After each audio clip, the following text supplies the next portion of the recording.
Good evening friends. कैसे हो सभी? उम्मीद करता हूँ सभी अच्छे होंगे और क्लासेस को, सर्दी को एंजॉय कर रहे होंगे।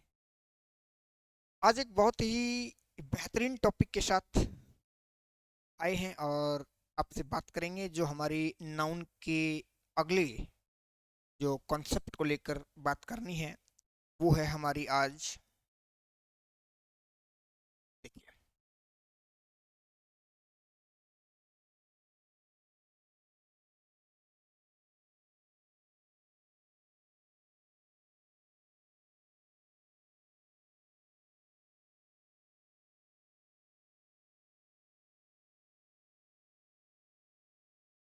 आज हम बात करते हैं नाउन के केस को लेकर। केस क्या होता है? केस केस जिसको आप हिंदी में पढ़ते हो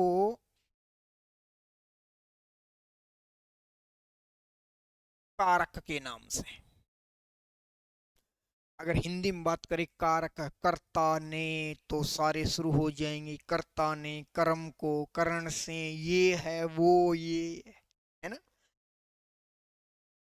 केस, जब इंग्लिश की हम बात करते हैं केस को लेकर के, तो देखिए मेनली हमारे जो केस हैं वो देखिए।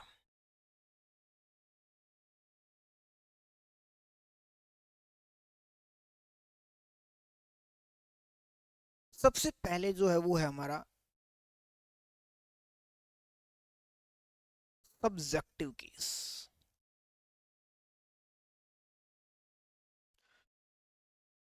सब्जेक्टिव केस जो है,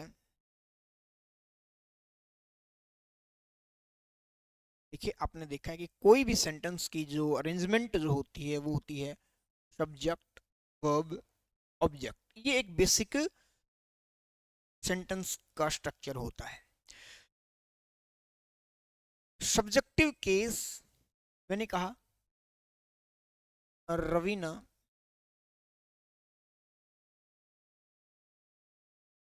स्टडीज इंग्लिश। अगर यहां हम देखें, ये वाक्य का सब्जेक्ट है, ये वर्ब है और ये ऑब्जेक्ट है। Subjective case, a noun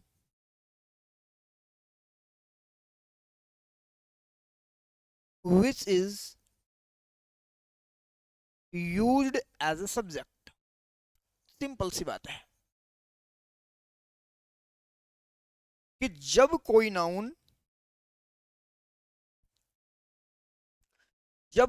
noun एक वाक्य में सब्जेक्ट के रूप में यूज होती है तो वो उस नाउन का केस कौन सा हुआ? Subjective case. तो इस वाक्य के अंदर ये अगर आपसे पूछा जाए कि इस नाउन का केस कौन सा है, तो ये है हमारा सब्जेक्टिव केस। Very simple. दूसरी जो हम बात करें तो देखिए, दूसरी हमारी बात है ऑब्जेक्टिव केस। सेम बात है कि a noun which is used as N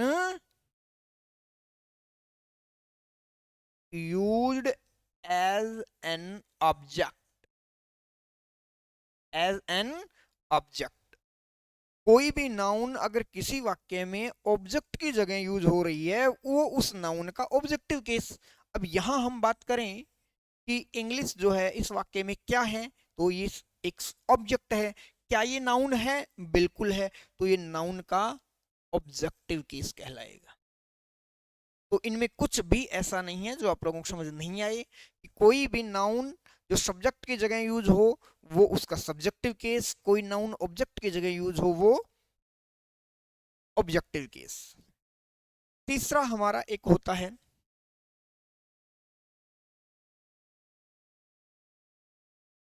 vocative case. देखिए वोकेट से वोकेटिव बना है। वोकेट जो है यूज किया जाता है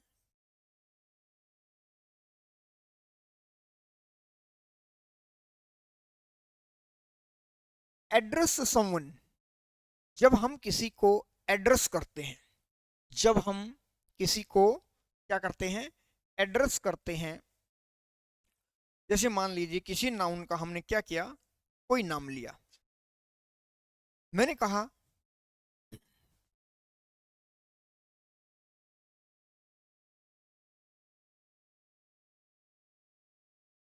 Raju, you are a good boy. यानी कि जब हम क्या करते हैं, किसी को नाम लेकर के बोलते हैं, क्या करते हैं, जब हम किसी को नाम लेकर बोलते हैं कि Raju you are a good boy, यानी कि हम किसी को एड्रेस करते हैं। और जब एड्रेस करने के लिए जो नाम लेते हैं, जो यानी कि हमारी नाउन होती है, वो अगर केस पूछा जाए तो वो होता है क्या, वोकेटिव केस, जो हमारा तीसरा केस है। अब ये बिल्कुल बेसिक सी और सिंपल सी बातें हैं कि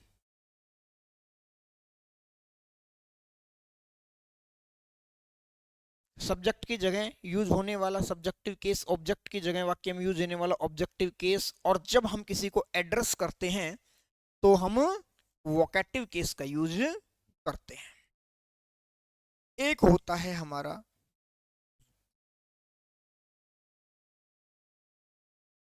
पजेसिव केस।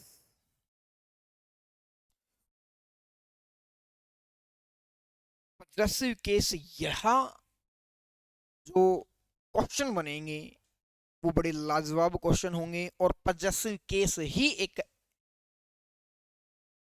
ऐसा केस है जहां से एग्जाम में क्वेश्चन बनेंगे। Objective case, subjective case, vocative case से एग्जाम में क्वेश्चन नहीं बनते। पजेसिव केस ही मोस्ट इंपोर्टेंट है यहाँ पर समझने के लिए, और किस तरह से एग्जाम में क्वेश्चन बनेंगे वो भी आप लोगों के सामने अब हम डिस्कस करने वाले। तो सबसे पहली बात कि पजेशन होता क्या है। पजेसिव केस जो है वो पजेशन से बना है।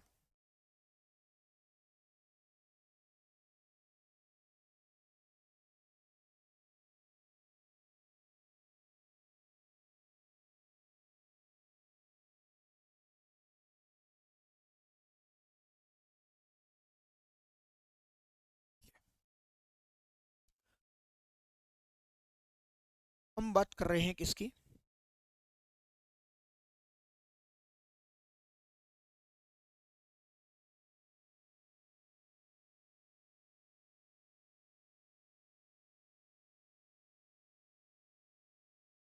पजेसिव केस की। भाई पजेसिव का मीनिंग होता है जहां हम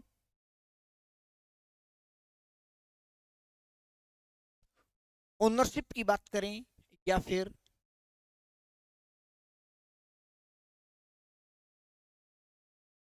बिलोंगिंगनेस की बात करें। जहां ओनरशिप या बिलोंगिंगनेस को दिखाया जाए वहां हम यूज करेंगे पजेसिव केस। कहने का मतलब जहां कंट्रोल शो किया जाए, जहां अधिकार शो किया जाए, वहां पर यूज करेंगे पजेसिव। फॉर एग्जांपल देखिए, अगर मैंने कहा माई रूम, योर होम, तो यहां पर वो वर्ड जो ओनरशिप को दिखा रहे हैं, बिलोंगिंगनेस को दिखा रहे हैं, यानी कि कंट्रोल को शो कर रहे हैं, तो वहां पर है माई, योर। देखिए ये पजेसिव केस है, किंतु क्या ये नाउन है, नहीं। तो हम किसकी बात कर रहे हैं, नाउन के पजेसिव केस की बात कर रहे हैं। ये अपने आप में पजेशन तो है लेकिन नाउन नहीं है। अब हम बात करते हैं पजेसिव केस की नाउन को लेकर के। तो देखिए भाई, सबसे पहली बात की लिविंग का जो पोजीशन बनता है, लिविंग नाउन जो होती हैं, लिविंग बीइंग जो होती हैं, उनका पोजीशन कैसे बनेगा देखिए। आपके पास एक नाउन है, नाउन के आपने अपोस्ट्रोफी एस लगाया, कभी कभी केवल अपोस्ट्रोफी से भी काम चल जाता है। इसकी बात भी हम करेंगे कि अपोस्ट्रोफी एस कब लगता है और अपोस्ट्रोफी कब लगता है। और उसके बाद हम यूज कर देते हैं पोजेशन का, यानी कि जिस भी चीज के ऊपर पोजेशन है, ओनरशिप है। तो नाउन प्लस अपोस्ट्रोफी एस और फिर पोजेशन। जैसे हमने कहा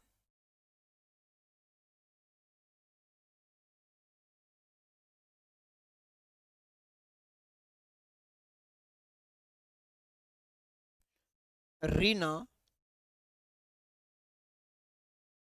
बुक, रीनाज बुक, तो ये हमारी है नाउन, ये लगाया हमने अपोस्ट्रोफी एस, और ये हमारा पोजीशन, यानी कि जिस चीज के ऊपर हमारा पोजीशन।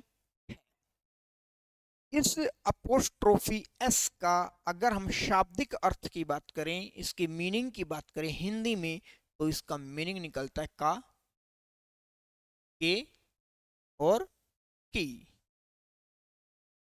अपोस्ट्रोफी एस का क्या मीनिंग निकलेगा भाई? का, के, की, यानी कि स्पेस देना है, कभी का के की स्पेस नहीं तो रिलेशन बदल जाएगा भाई, ठीक है ना। तो का के की, रीना की बुक। बात समझ आई? देखिए ये था कि लिविंग नाउन का पोजीशन कैसे बनता है।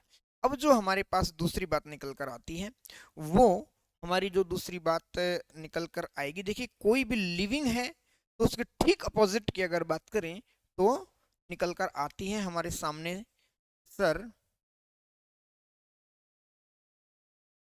नॉन लिविंग की। क्या निकल कर सामने आएगी भाई? Non living. और जब नॉन लिविंग की हम बात करते हैं तो देखिए अरेंजमेंट ऑफ वर्ड्स, जो हमने शुरू में भी बातें की थी, बेसिक्स क्लास के अंदर बातें की थी कि अरेंजमेंट ऑफ वर्ड्स जो है वो बड़ा इंपॉर्टेंस रखता है, कि अरेंजमेंट अगर आपने बदल दी तो वाक्य का या तो अर्थ बदल जाएगा या अर्थ का अनर्थ भी हो सकता है, ठीक है। तो अब यहाँ हम जब हम नॉन लिविंग की बात करेंगे तो हम इसी को अरेंजमेंट देखेंगे इसी की, और इसकी अरेंजमेंट को बदल देंगे, और इसकी अरेंजमेंट बदलने के लिए हम क्या करेंगे, सबसे पहले हम लिखेंगे पोजेशन को, उसके बाद इस अपोस्ट्रोफी एस के जगह पर हम लगाएंगे ऑफ, और उसके बाद जो भी हमारी नाउन है वो हम लगाएंगे। कहने का मतलब अरेंजमेंट बदल दिया, नॉन लिविंग के पोजीशन को शो करने के लिए हमने जो लिविंग का स्ट्रक्चर था, लिविंग के पोजीशन का जो स्ट्रक्चर था, उसको हमने क्या कर दिया, बदल दिया। तो यहां पर पोजीशन की अगर बात करें तो बुक है, बुक। अपोस्ट्रोफी एस की बात करें तो ऑफ, और नाउन है हमारी रेना। तो देखिए ये है लिविंग और नॉन लिविंग का पोजीशन। अब यहां से एग्जाम में क्वेश्चन कैसे बनता है वो देखिए। अगर मान लीजिए ये कह दिया जाए कि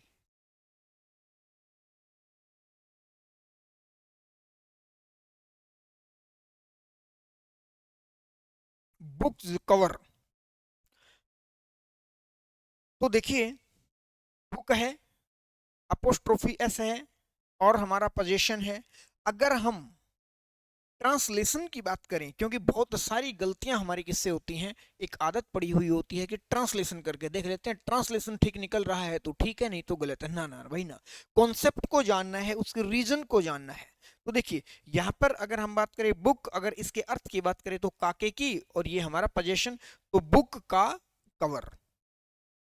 अगर ट्रांसलेशन की बात करें तो ये ठीक है, लेकिन कॉन्सेप्ट क्या कहता है कि बुक अपने आप में लिविंग के नॉन लिविंग, तो बुक अपने आप में क्या है, एक नॉन लिविंग है। और स्ट्रक्चर क्या लिखा है हमने, नाउन प्लस अपोस्ट्रोफी एस और उसके साथ पोजेशन यानी कि लिविंग का, इसलिए ये क्या है, गलत है। इसलिए इसको सेंटेंस इंप्रूवमेंट करना भी आ सकता है या एरर डिटेक्शन भी आ सकता है। तो अगर एरर डिटेक्शन आ गया आगे चाहे वाक्य कुछ भी हो तो ये हमारा क्या हो गया, गलत हो गया। लेकिन अगर इसको इंप्रूवमेंट करना है तो देखिए हम नॉन लिविंग की बात करते हैं और नॉन लिविंग की हमने बात की है कि पहले आपको क्या लेकर आना पड़ेगा, इस पोजेशन को लेकर आना पड़ेगा, इस अपोस्ट्रोफी एस की जगह पर हमें ऑफ लगाना है। तो उसके बाद हमें क्या करना है, नाउन का प्रयोग करना है। तो कवर ऑफ बुक होगा, क्योंकि ये नॉन लिविंग है इसलिए हम इसको अपोस्ट्रोफी एस से नहीं बनाएंगे। अब देखिए बात ये है कि सबसे पहली बात तो ये है कि सर जब इसका मीनिंग ये निकल सकता है तो नॉन लिविंग का निकालने में क्या दिक्कत है, बात को समझिए। मान लीजिए कि ये एक पेन है, ये एक क्या है, पेन है, और अगर इस पेन को मैंने यहां पर रख दिया और कोई भी आकर के अगर इस पेन को उठाता है लेता है तो मैं क्या कहूंगा, भाई रुक जाओ, ऐसे नहीं, ऐसे नहीं ले जाना भाई, ना ना बिल्कुल नहीं। क्यों, क्योंकि इस पेन के ऊपर मेरा अधिकार है, मैं इसके ऊपर अपना अधिकार शो कर सकता हूं, भाई बता सकता हूं, कह सकता हूं, बिल्कुल। मान लीजिए कि एक कोई पेन है, इसके तो नहीं है, कवर नहीं है क्योंकि ये तो हमारा स्मार्ट बोर्ड का पेन है, ठीक है। मान लीजिए कोई पेन है या एक मोबाइल ले लीजिए, चलो मान लीजिए एक मोबाइल है, इसके ऊपर मैं अपना अधिकार दिखा सकता हूँ, बिल्कुल दिखा सकता हूँ कि भाई फोन मेरा है, मैं आपको नहीं दूंगा या आप मेरे फोन को ना छेड़ें, ऐसा मैं कह सकता हूं। लेकिन मान लीजिए इस फोन का कवर है और उसको अगर उतारें तो भाई फोन का कवर उतारेंगे तो क्या फोन ये कहेगा ओ भाई साहब माफ कर दो, मेरी कोई गलती नहीं है, मेरे को क्यों बेइज्जत किया जा रहा है, क्यों मुझे नंगा किया जा रहा है, क्या फोन ये कहेगा, नहीं ना, फोन ऐसा नहीं कहेगा। क्यों, क्योंकि एक वस्तु जो है वो किसी दूसरी वस्तु के ऊपर अपना पोजीशन शो नहीं कर सकती, अपना अधिकार नहीं दिखा सकता। लेकिन लिविंग जो है वो किसी वस्तु के ऊपर, वो किसी और के ऊपर अपना अधिकार शो कर सकता है। यही रीजन है कि अपोस्ट्रोफी एस जो है वो लिविंग का स्ट्रक्चर है जो किसको दिखाता है, ओनरशिप को दिखा रहा है। लेकिन ये जो है ये बिलोंगिंगनेस यानी कि इसे रिलेशन को दिखा रहा है कि भाई फोन का है कवर, उससे ये रिलेट करता है, रिलेटेड है उससे, उसका है, वो रिलेशन को दिखाता है, अधिकार वो नहीं है। इसलिए नॉन लिविंग का हम ऑफ की मदद से बनाते हैं और लिविंग का हम अपोस्ट्रोफी एस यानी कि ऑनरशिप को दिखाते हैं। Have you got it, very good. तो अगली बात जो हमारी हुई है, चलिए एक एग्जांपल और, जैसे ऐसा हो सकता है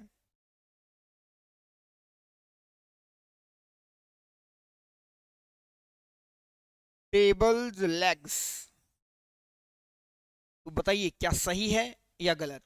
तो आप कहोगे सर टेबल जो है वो नॉन लिविंग है और नॉन लिविंग के साथ आपने अपोस्ट्रोफी एस लगाया, तो ये हमारा गलत है। तो ये हमारा पहला पॉइंट था, पोजेशन को लेकर के एग्जाम में किस तरह से क्वेश्चन आ सकता है। क्लियर है, चलिए अगली हम बात करते हैं।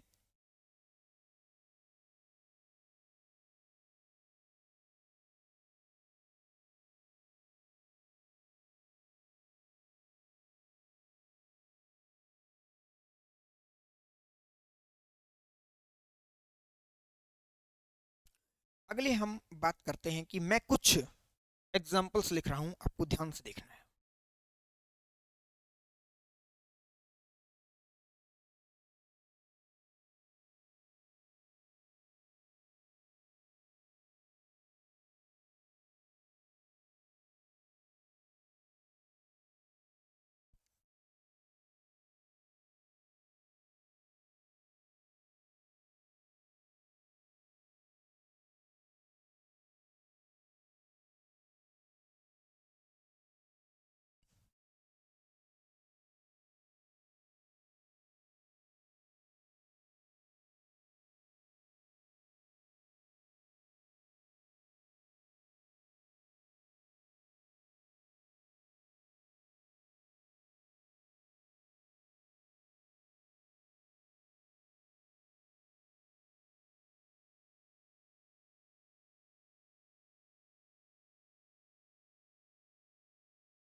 देखिए भाई, अब अगर आपसे ये पूछा जाए कि सर ये जो एग्जांपल्स दें क्या ये ठीक हैं? India's population, Delhi's pollution, one day's leave, sun's rays, moon's presence at an arm's length, तो सिस्टम क्या? सर पता नहीं, कुछ सही नहीं लगते हैं, कुछ लगते भी हैं। तो देखिए इस जो कॉन्सेप्ट को समझिए, जिसको ग्रामरियंस क्या कहते हैं, ग्रामरियंस जिसको कहते हैं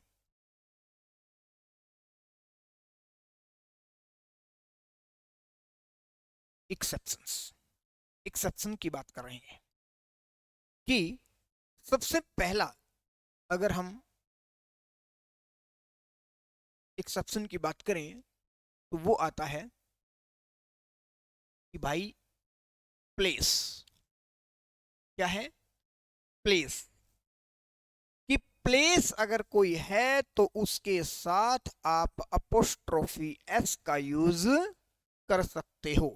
तो देखिए भाई, इंडिया जो है ये अपने आप में एक प्लेस है, इसलिए इंडिया के साथ आपने अपोस्ट्रोफी एस यूज किया, इंडियाज पॉपुलेशन, तो ये ठीक है, ये गलत नहीं होगा। इसी तरह हमने कहा दिल्लीज पॉल्यूशन, तो दिल्ली अपने आप में एक प्लेस है, इसलिए प्लेस के साथ अपोस्ट्रोफी एस का यूज किया आपने, ये बिल्कुल ठीक है। अगली अगर हम बात करें कि दूसरा जो है वो आता है टाइम। अगर टाइम को बताने वाला कोई भी वर्ड है तो उसके साथ भी आप अपोस्ट्रोफी एस का यूज कर सकते हो। अगली हम बात करें तो देखिए वन डेज लीव। अब ये बताइए जो डे है क्या ये टाइम डिनोटिंग वर्ड है, समय को बताने वाला वर्ड है? तो आप कहोगे यस सर, और जब ये समय को बता रहा है तो इसके साथ अपोस्ट्रोफी एस लगा हुआ है, इसलिए ये भी हमारा बिल्कुल ठीक है। मिनट है, आवर है, सेकंड है, ईयर है, तो ये सब के सब क्या है? टाइम डिनोटिंग वर्ड है, और टाइम के साथ, टाइम डिनोटिंग वर्ड के साथ अपोस्ट्रोफी एस का प्रयोग अगर मिले तो वो गलत नहीं है, वो ठीक है। अगले हम बात करते हैं, देखिए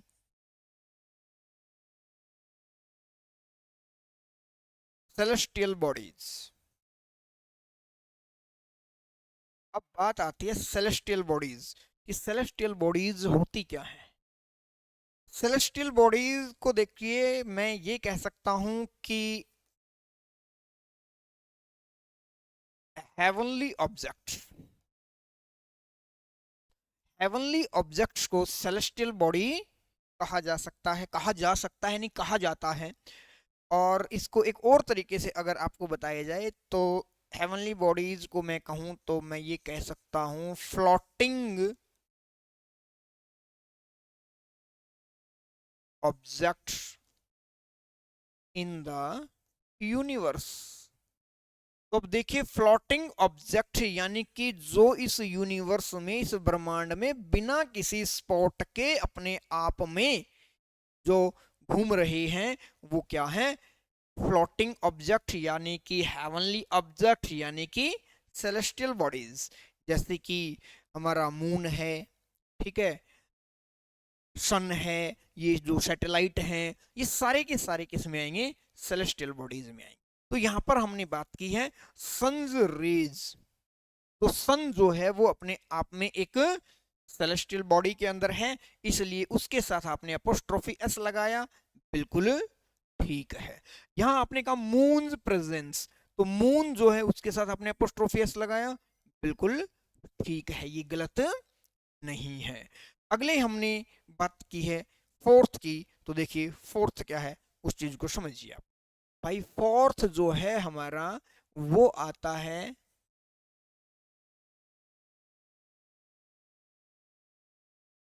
इडियोमैटिक एक्सप्रेशन। अब बात आती है इडियोमैटिक एक्सप्रेशन क्या होता है? ईडियम आपने सुना है, आप कहोगे सर मुहावरा, ईडियम आपने सुने हैं, तो ईडियम से हमने कहा है इडियोमेटिक एक्सप्रेशन, यानी कि ऐसा एक्सप्रेशन जो किन को लेकर के हो, किस तरह से यूज किया गया हो, जो ईडियम्स को लेकर बनाया गया है। बहुत सारे लोग आइडम कहते हैं, आइडम नहीं है भाई, ये ईडियम है।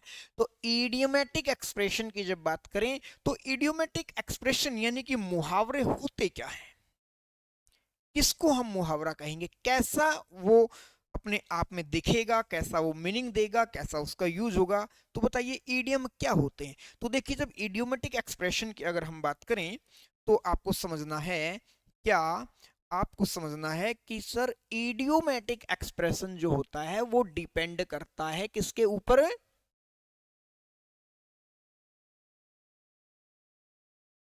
मीनिंग के ऊपर। देखिए, आपने एक मुहावरे की बात की है कि 9 2 11 होना। तो भाई आपसे अगर ये कहा जाए 9 और 2 11 होना, तो इसका क्या मीनिंग निकलेगा कि हाँ सर 9 और 2 तो 11 ही होते हैं, क्या इसका यही मीनिंग है, क्या इसी के लिए इस इडियम का यूज किया जाता है। तो आप कहोगे सर नहीं, 9 2 11 होने का मीनिंग कुछ और है। तो मीनिंग पे ही डिपेंड करता है क्या, इडियोमेटिक एक्सप्रेशन। और मीनिंग जो होते हैं वो होते हैं दो तरह के। देखिए, मीनिंग जो होता है वो एक होता है लिटरल मीनिंग, जिसको आप हिंदी में कहते हो शब्दार्थ, यानी कि शब्द का अर्थ, यानी कि जिस शब्द का जैसा अर्थ है वो वैसा ही अर्थ निकालना, उसका शब्दार्थ है वो, उसका लिटरल मीनिंग है। दूसरा मीनिंग होता है एक इम्प्लाइड मीनिंग, और इम्प्लाइड को कहा जाता है हिंदी में भावार्थ, यानी कि उसका भाव क्या है। तो अभी जो हमने बात की है कि 9 2 11 होना, क्या इसके शब्दों का मीनिंग हमें यूज करना है यहाँ पर कि सर 9 और 2 तो 11 ही होते हैं, नहीं। तो इसलिए इसका मीनिंग कुछ और है, यानी कि इसका कहने का भाव कुछ और है। चलिए एक और एग्जांपल है, जैसे हम कहें लड़ाई की जड़, कई बार गुस्सा होता है और किसी का थोड़ा बहुत भी अगर इन्वॉल्वमेंट होता है या हमारी मिसअंडरस्टैंडिंग हो जाती है, तो जो हमें सांत्वना देता है, जो हमें समझाता है, तो उसे तुम मेरी नजरों से दूर हो जाओ, क्योंकि इस लड़ाई की जड़ तुम ही हो, है ना, ऐसा होता है। तो देखिए भाई, लड़ाई की जड़, अब लड़ाई की जड़ यानी कि ऐसा लगता है कि लड़ाई एक पेड़ है और वो उसकी जड़ है, तो क्या ऐसा मीनिंग आता है, नहीं। तो कहने का मतलब, जब हम इडियोमेटिक एक्सप्रेशन की बात करें तो हमें लिटरल मीनिंग से लेना देना नहीं होता, हमें इम्प्लाइड मीनिंग से लेना देना होता है। ये होता है हमारा इडियोमेटिक एक्सप्रेशन। तो अब जब हम बात करें ईडियम की, तो बहुत सारे ऐसे ईडियम्स मिलेंगे आपको कि जहां आपको अपोस्ट्रोफी एस लिखा मिलेगा। तो देखिए, एट एन आर्म्स लेंथ, ये अपने आप में एक ईडियम है, इसलिए आपने यहां पर अपोस्ट्रोफी एस यूज किया, तो यहां पर ये बिल्कुल ठीक है। बताइए, ये चार चीजें आपको ध्यान रखनी है कि प्लेस है, टाइम है, सेलेस्टियल बॉडी है, और हमारा एक इडियोमेटिक एक्सप्रेशन है।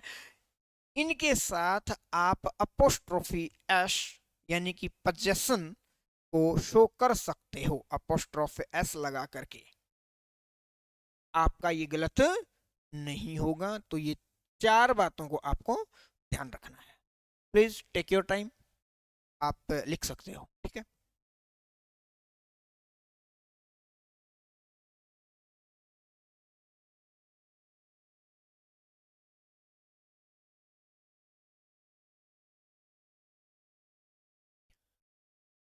चलिए अगली बात करते हैं। अभी अभी हमने एक बात की है कि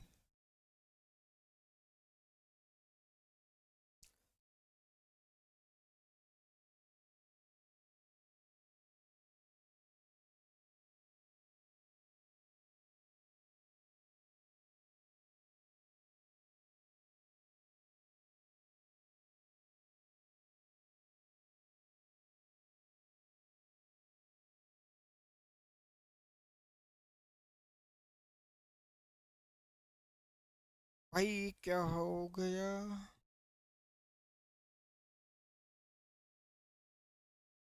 देखिए,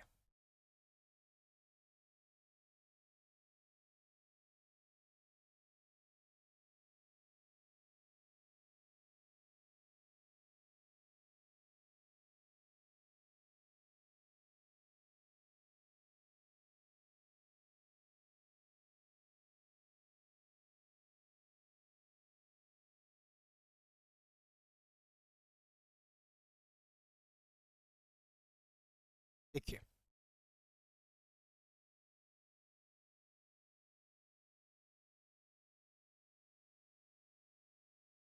अब अगर हम बात करते हैं अगली, तो अब हमारी बात होती है कि अभी हमने एक बात की कि सर अपोस्ट्रोफी एस या फिर केवल अपोस्ट्रोफी में भी कोई चॉइस होती है, या कोई यूज में फर्क होता है, या कोई मीनिंग में फर्क होता है?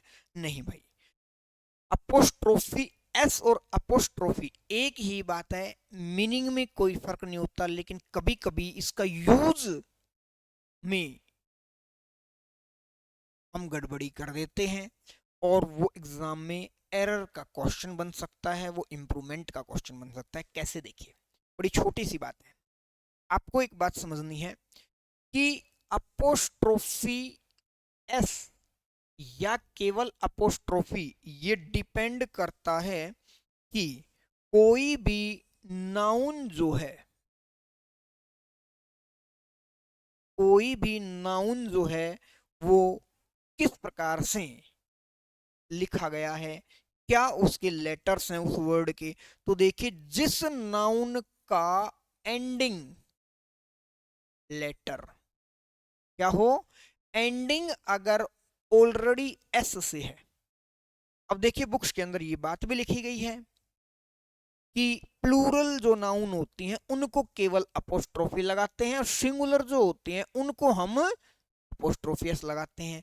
वो बात ठीक है, लेकिन अधूरी है। अब कंप्लीट कॉन्सेप्ट को आप समझ लीजिए। देखिए, मैंने कहा कोई भी नाउन का एंडिंग लेटर अगर ऑलरेडी एस है तो आपको केवल और केवल अपोस्ट्रोफी लगाना है, यानी कि अपोस्ट्रोफी एस नहीं लगाना। फॉर एग्जाम्पल, अगर मैं कहूं रवीज पेन, तो देखिए ये हमारी नाउन है, इसके साथ हमने क्या लगाया, अपोस्ट्रोफी एस लगाया, लेकिन सिंगुलर है ना। अब अगर हमने इसी की जगह पर कर दिया पारस, तो क्या यहां पर भी अपोस्ट्रोफी एस लगा दें? तो यही आपको बात समझनी है कि चाहे यहां पर अपोस्ट्रोफी लगाया, लेकिन नाम ये है और नाम ही ये है, लेकिन इसमें ऑलरेडी हमारा एस आ रहा है, इसलिए आपको एक और एस की जरूरत नहीं है, केवल आपको इतना ही लिखना है पेन। अब रीजन यही तो है, जो सिंगुलर और प्लूरल की बात है, वो रीजन ये है कि हमने कहा बॉयज स्कूल, तो ये ऑलरेडी प्लूरल है, इसलिए यहां एक और अपोस्ट्रोफी एस की जरूरत नहीं है। तो अब आपके पास किस तरह से क्वेश्चन, चलो इसी की हम बात करते हैं। एक क्वेश्चन अगर आपके सामने बने कि देखिए, एक हमारा ये ऑप्शन और दूसरा आपको ऑप्शन दे दिया जाए,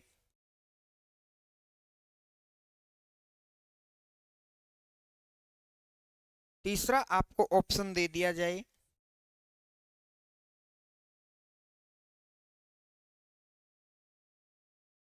चौथा आपको ऑप्शन दे दिया जाए,